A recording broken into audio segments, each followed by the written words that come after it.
आपण जे सुरुवातीला अलंकार सदृश्य शब्द बघितले, आता आपण प्रत्यक्ष अलंकारिक शब्द बघायचे आहोत. म्हणजे अलंकारिक शब्द कसे आहेत आणि ते कोणते आहेत, परीक्षेला कोणते विचारतात. आता अलीकडे एक ट्रेंड आलेला आहे, कदाचित हे विचारणार नाही पण ते संस्कृत मधून आलेले विचारतील किंवा कदाचित दोन्ही असू शकतात. बरोबर ना.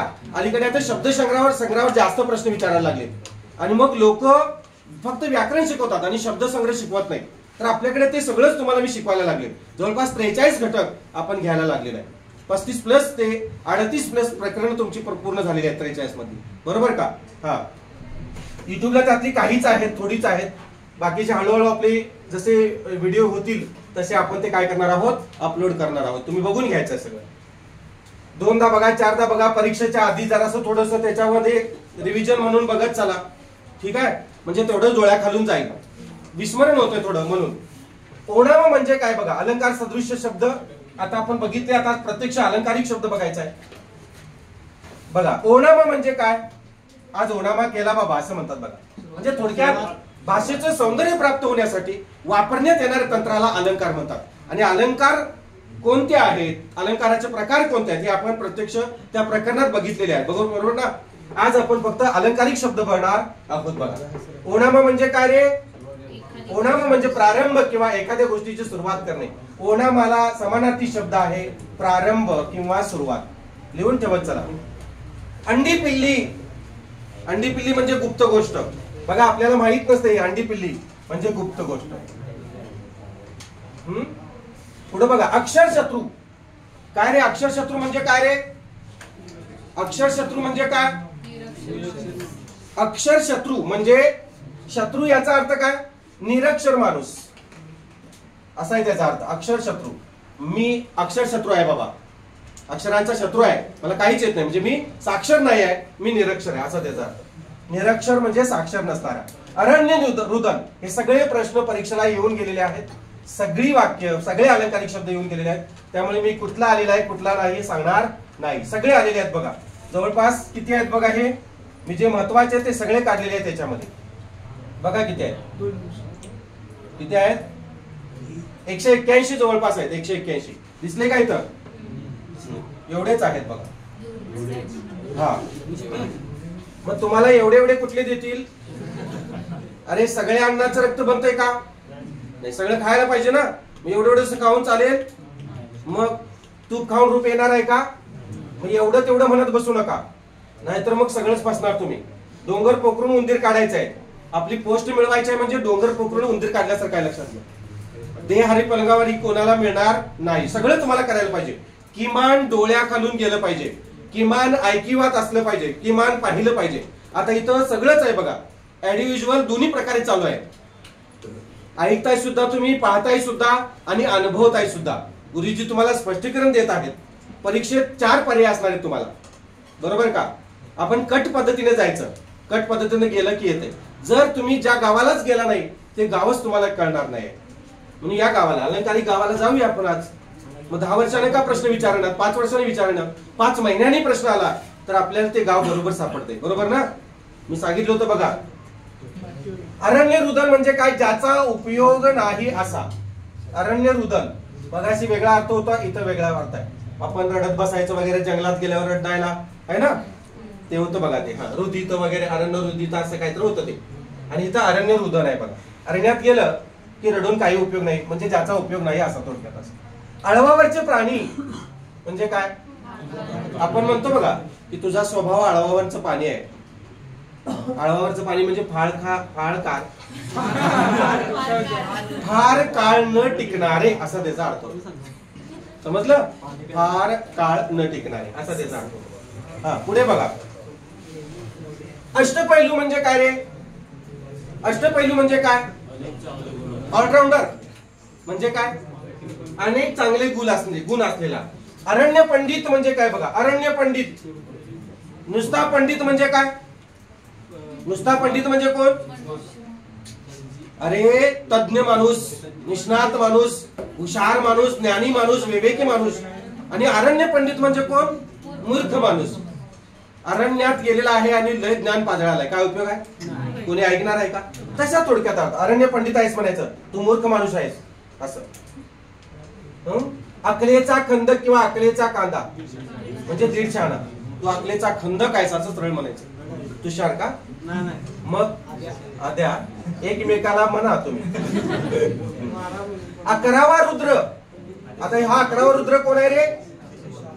अतिशय तापट माणूस. कोण आहे तुमच्यापैकी? कोण आहे का अतिशय तापट माणूस? 11वा रुद्र. रुद्र आहे ते. रुद्र झालेला आहे. रुद्र रला कुठला उकार? रला दुसरा उकार आणि द्र असा आहे ते. रुद्र म्हणजे कोण रे? रुद्र गल्लीतला रुद्र म्हणजे शंकर. रुद्रावतार धारण केला. बरोबर. अतिशय तापट माणूस. शंकर हा तापट स्वभावाचा आहे, लक्षात घ्या. असं म्हणतात की सोमवारी उपवास धरणारे तापट असतात. खरं तर उपवास धरल्याने चिडचिडपणा होतो हे त्यांना माहित नसतं. उपवासामुळे बुद्धी मातीला मिळे शेजारी सकू. आता प्रामाणिकपणे उपवास धरणाऱ्यांसाठी, डबल खाणाऱ्यांसाठी नाही आहे. गाडीत पेट्रोल नसेल तर काय होते? तुम्ही रिझर्व्हर किती चालवणार आहात, बरोबर ना? तसं आहे, चिडचिडपणा होते. म्हणून मेंदूला रक्तपुरवठा होण्यासाठी अन्नाची गरज असते. अधेर नगरी म्हणजे काय बघा. आता हे अधेर नगरी नाही, अंधेर नगरी आहे. ते अव्यवस्थितपणाचा कारभार. सगळ्या अंधेर नगरी आहे बाबा, काही व्यवस्थितपणा नाही आहे. काही तर सगळं आलबेल आहे असं म्हणतात बघा. पुढं अकबरी प्रथा म्हणजे काय रे? चांगली रीत. अकबर कसा होता? चांगला होता. उंटावरचा शहाणा. सारखं परीक्षेला येते. मूर्खपणाचा सल्ला देणारा माणूस. उंबऱ्याचे फुल अगदी दुर्मिळ वस्तू किंवा अतिशय दुर्मिळ वस्तू. एरंडाचे गुराळ व्यर्थ किंवा निरर्थक कंटाळवाणी बडबड.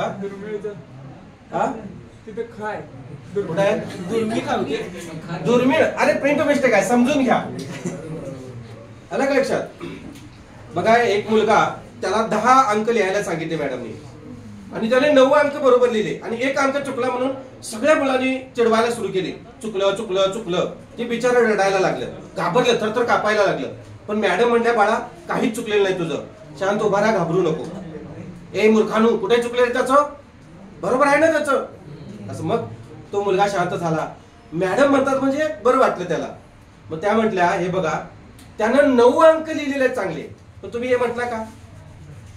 त्यानं 9 अंक योग्य लिहिलेत, व्यवस्थित लिहिलेत आणि बरोबर लिहिलेत, पण तुम्ही असं म्हटला का? मॅडम त्याने 9 अंक छान लिहिलेत, 9 अंक योग्य लिहिलेत असं म्हटला का? चुकलं चुकलं चुकलं. सगळं चुकलं का त्याचं? नाही. म्हणजेच काय, तुम्ही 10 कामं चांगली करा, 10 कामांपैकी 9 कामं चांगली करा आणि 1 काम वाईट करा.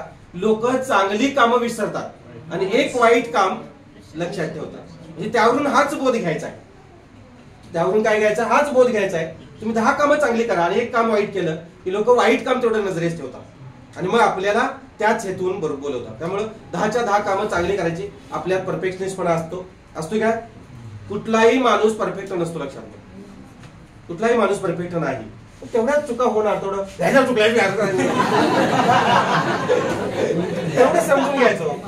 आता परवाच्या मुंबई पोलिसला किती चुका होत्या रे? प्रिंट मिस्टेक म्हटलं का तुम्ही? चुका चुका म्हटलं का तुम्ही? काय टाकलं तुम्हाला? काय हे असं काय टाईप केलंय म्हटलं का तुम्ही? नाही म्हटलं. सहन केलं ना तुम्ही. मग उंदीरचं सामान्य रूप होता डंगरा. उंदरा पाहिजे होती तर ड झालं, ड झालं. डंगरा ते कुणी लिहिलं नाही. लक्षात घ्या, उंदीर या शब्दाचं सामान्य रूप काय रे? उंदरा. मग तिथं शब्द होता, प्रिंट मिस्टेक झाली आणि डंगरा टाईप झालं चुकून. मग हे कोण लिहिणार? पण ज्यांनी लिहिलं त्यांना मार्क्स मिळाला. भेटणारच आहे मार्क्स, तरी पण भेटणार सोडा. पण एक थोडा कॉमन सेन्स लावायचा. तिथं ड ऐवजी उ ऐवजी ड झाला असेल चुकून, किंवा तिथं काहीतरी वगैरे हे पडलं असेल प्रिंट करताना, ते ऊच असेल पण तिथं काहीतरी थोडंसं हे झालं असेल, असंही गृहीत धरायचं. उंदराचं डंगरा कसं देतील? पर्याय देतील? हा काय म्हणतो? आ करा की इकडं ये मोठा आ करतो. ये पुढं कुठं आले बघा?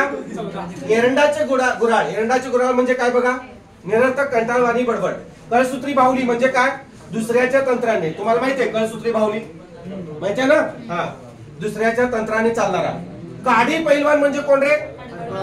हा, हडकुळा माणूस. हे माहिती आहे. कुंभकर्ण माहितीये तुम्हाला, जो काळू माणूस. कळीचा नारद, तू कळीचा नारद आहेस. नारद मुनीने काय केलं, नारायण नारायण करत इकडचं तिकडे तिकडचं इकडं. हा, कळीचा नारद म्हणजे उदार माणूस. उदार आणि कर्णाचा, सॉरी इथं चुकलेला आहे. कळीचा नारद म्हणजे उदार माणूस नाही आहे. काय आहे तो,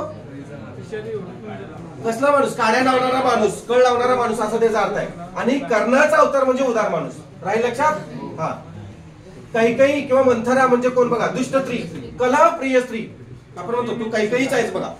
गावात गल्लीत एखादी कैकेयी असते, मंथरा असते बघा, दुष्ट स्त्री, वाईट स्त्री. तिच्या नादाला कोण लागत नाही, आणि नाही लागलं तरी ती दुसऱ्याच्या नादाला लागते. कलह प्रिय स्त्री. कपिला षष्ठीचा योग, कपिला षष्ठीचा आहे तर प्रिंट मिस्टेक आहे. कपिला षष्ठीचा योग म्हणजे काय बघा, कपिला म्हणजे काय रे, गाय. कपिला म्हणजे गाय. कपिला षष्ठीचा योग म्हणजे अलाभ्य किंवा दुर्मिळ संधी. लक्षात ठेवा, अलाभ्य म्हणजे कपिला षष्ठीचा योग कधीच येत नाही, म्हणजे लाभ कधीच मिळत नाही किंवा दुर्मिळ संधी असं म्हणूया त्याला. कुबेर म्हणजे तुम्हाला माहिती आहे, अतिशय श्रीमंत स्त्री, अतिशय श्रीमंत माणूस. लक्ष आहे का बघितलं. खेटराची पूजा परवा सांगितलं अलंकारामध्ये.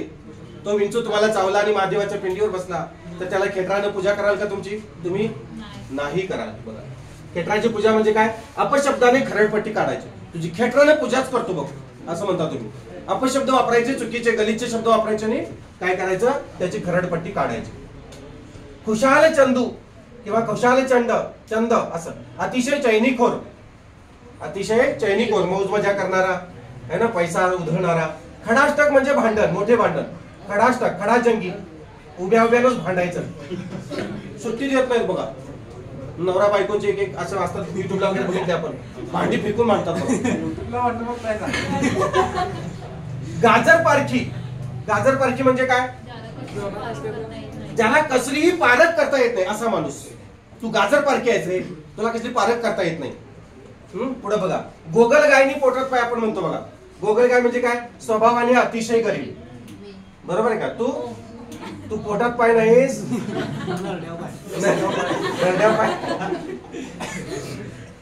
गोगल गाय हे असं असू नये बघा, लय घातक. नदीचं पाणी जेव्हा शांत असते ते कसं असते, खोल असते, त्यात कधी उतरायचं नाही. आणि खळाळणारं पाणी आपण त्यात उतरून जाऊ शकतो, बुडण्याची शक्यता नसते. कारण खळाळते म्हणजे दळगड गडगोटे असू शकतात, पण शांत असते ते पाणी आपल्याला बुडवू शकते. त्यामुळे लक्षात ठेवा, गोगल गायनी पोटात पाय म्हणतात बघा.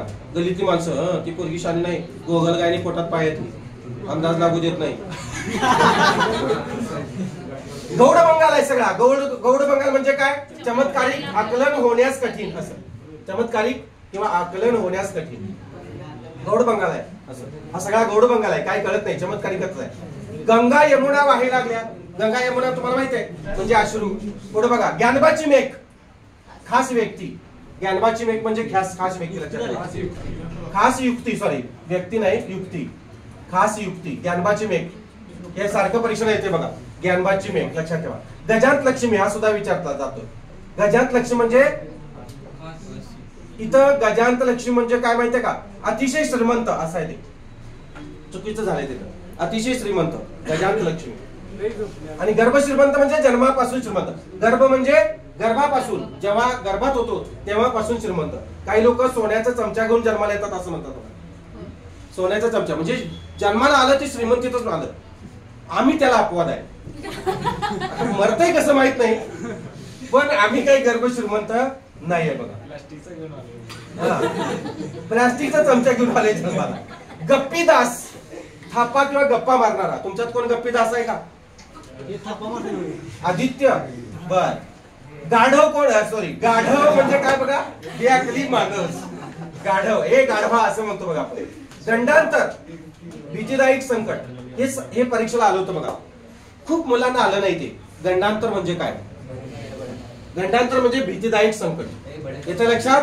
हा, पुढे बघा, गुळाचा गणपती म्हणजे काय, गुळाचा गणपती म्हणजे मंदबुद्धीचा. गोकुळ हा एक प्रश्न समजत नाही. गुळाचा गणपती लक्षात ठेवा. काही लोक गुळाचा गणपती आता असं वापरतात, तो गुळाचा गणपती आहे म्हणजे काय, मंदबुद्धीचा आहे, हे लक्षात ठेवा. गोकुळ म्हणजे काय, मुलाबाळांनी भरलेले घर. गोगल गाय, निरुपद्रवी मनुष्य किंवा स्वभावाने गरीब असणारा. घर कोंबडा म्हणजे काय? घराबाहेर न पडणारा. घोरपड म्हणजे काय रे? चिकाटी धरणारा. घोरपड तुम्हाला माहिती आहे, शिवाजी महाराजांच्या काळामध्ये घोरपडीच्या पायाला किंवा घोरपडीला दोर बांधले जायचे आणि वर घोरपड गडावर फेकली जायची, बरोबर का? आणि मग त्याच्यावरून चढून जायचं. का? घोरपडीने एकदा पकडलं ना ते अजिबात सोडत नाही. घोरपडीला दोर बांधायचं आणि वर फेकायचं घोरपडीला, आणि मग त्याच्यावरून चढून जायचं. वर जाऊन बांधणार कोण? सगळीच खाली असतात ना.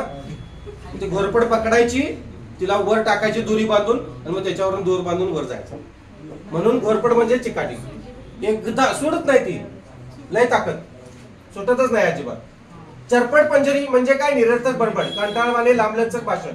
घाशीराम कोतवाल एक सारखं येते बघा परीक्षेला. अन्यायी कारकीर्द त्याला म्हणायचं घाशीराम कोतवाल. 14वे रत्न, तुला 14वं रत्न देतो बघ. थांब. मार देणे. 14वे रत्न म्हणजे मार देणे. हा, चंडिका, चामुंडा, त्राटिका. त्राटिका म्हणजे तुम्हाला माहिती आहे. चालता काळ म्हणजे काय? वैभवाचा काळ चाललेला आहे, चालता काळ आहे आता.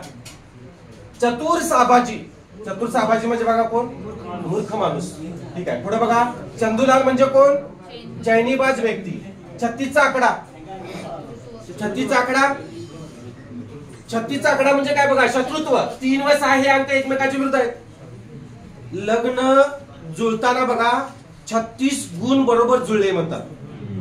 मला एक त्याचं आश्चर्य वाटतंय. तुमच्या पोरीचं आणि आमच्या पोराचं 36 गुण जुळले हो. लग्नाला काय हरकत नाही, सगळे म्हणतात 36 गुण जुळले, नॉट अ जोक, देऊन टाका पोरगीला, डोळे झाकून देऊन टाका. आणि लग्न झाल्यानंतर 36 दिवस उलटायच्या आत यांचा 36चा आकडा सुरू होते. 36चा आकडा भांडण, सुट्टी नाही. मग जमदग्नीचा अवतार किंवा दुर्वास म्हणजे कोण? रागीट माणूस, अतिशय शीघ्रकोपी माणूस. जमदग्नी हा ऋषीमुनी होता, अतिशय शीघ्रकोपी. तुम्हालाही मी सांगितले बघा. जीव की प्राण असणे म्हणजे काय? अत्यंत प्रिय. जीव की प्राण म्हणजे काय? अत्यंत प्रिय. या भागामध्ये